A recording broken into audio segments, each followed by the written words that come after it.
So November is fast approaching, and with it, a new expansion. Now, a lot of people have speculated that this expansion might be Void themed, but it's not confirmed.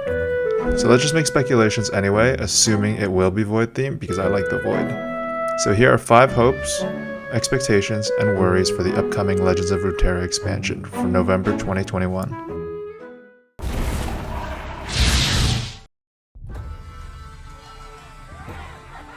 So Lurkers. Lurkers are a personal favorite archetype of mine. It's my favorite go-to deck when I'm just trying to have fun.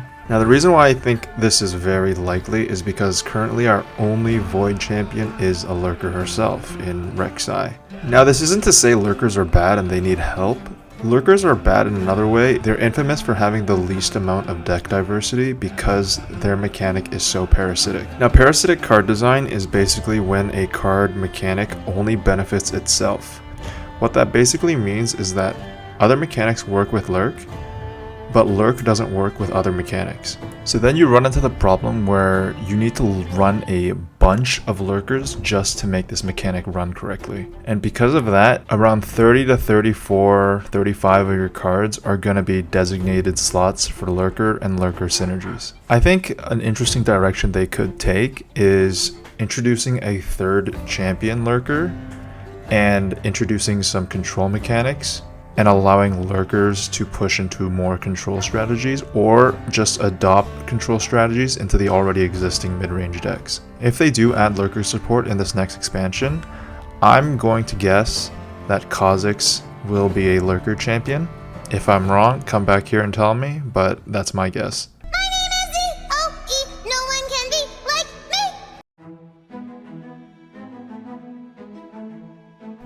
So at number 4, I have Targon and Ionia. I don't really have to talk about this. These 2 regions have received almost no support in the last year. 1 champion to be exact, and they both came out at the exact same time during Rise of the Guardians, or Guardians of the Ancients, in Malphite and Aurelia. Ionia, their champions are doing pretty well. They just need something new to play with, but Targon, on the other hand, holy shit. All their decks are either B tier or lower. The only champion that actually sees play from Targon is Zoe. I think the main issue though is, I'm going to talk about this on number 3, but I guess we can just go to 3 right now. My name is Z-O-E, no one can space buddy! Basically, the game has gotten too fast. There are too many mid-range and aggro decks right now, especially mid-range decks because of discard Scion and the multitude of Poppy decks that have basically popped up over the last couple weeks. Targon decks are slower, so with the meta getting faster and faster, they unfortunately got set behind. Not even Diana was fast enough to survive all the stuff that's happened over the last year. But continuing on to number 3, and that's partially because of the small increments of power creep that has happened over the last year. It hasn't been a big, if you've played other card games you'll know, but there has been a slight power creep over the last year. The games have gotten so fast, and the only control deck that, and correct me if I'm wrong, but I'm pretty sure the only control deck that was in the recent Legends of Runeterra tournament was the Darkness Senna Veigar deck. So Riot really needs to do something to slow down the meta, or else things are just going to get worse and worse.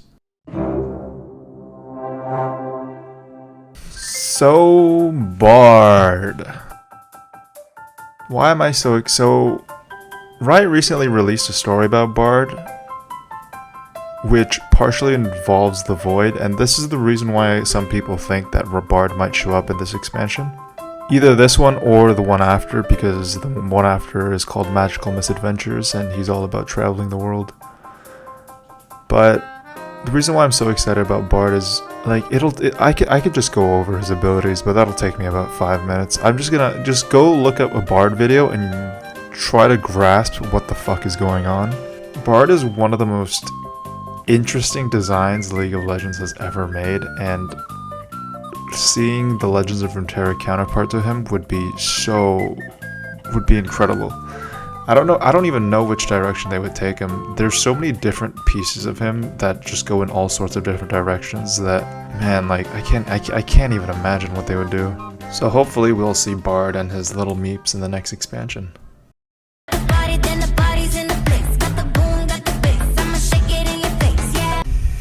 So now we get to number 1. So this is actually the main reason why I wanted to make this video, is because of Kaisa.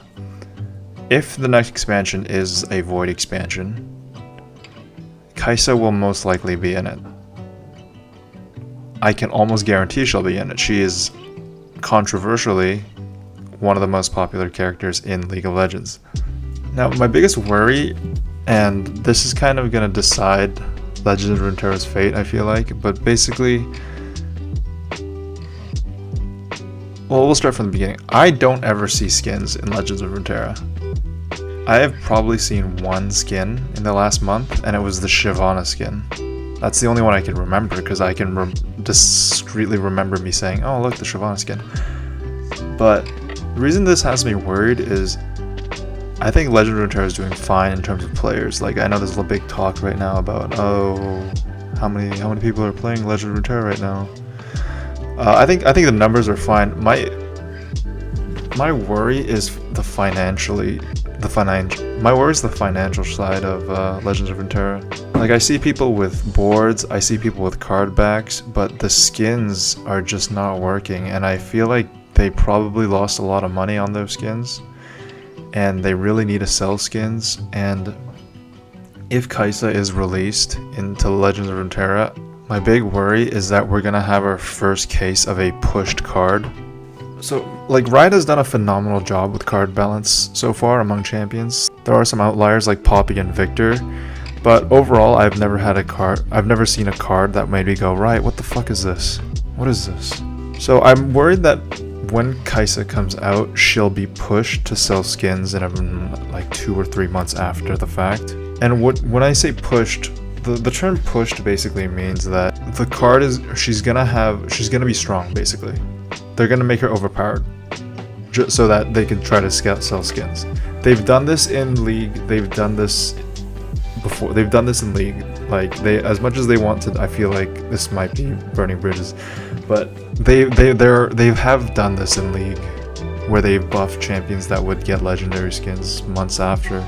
And with the recent success of Valorant and its insane monetary boom, I'm just worried that Legends of Runeterra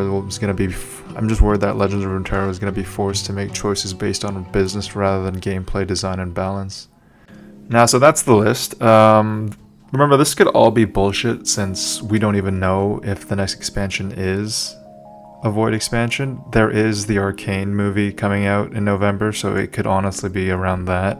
But this was a nice little fun thing I wanted to do on the side, just me bickering and bantering and having fun.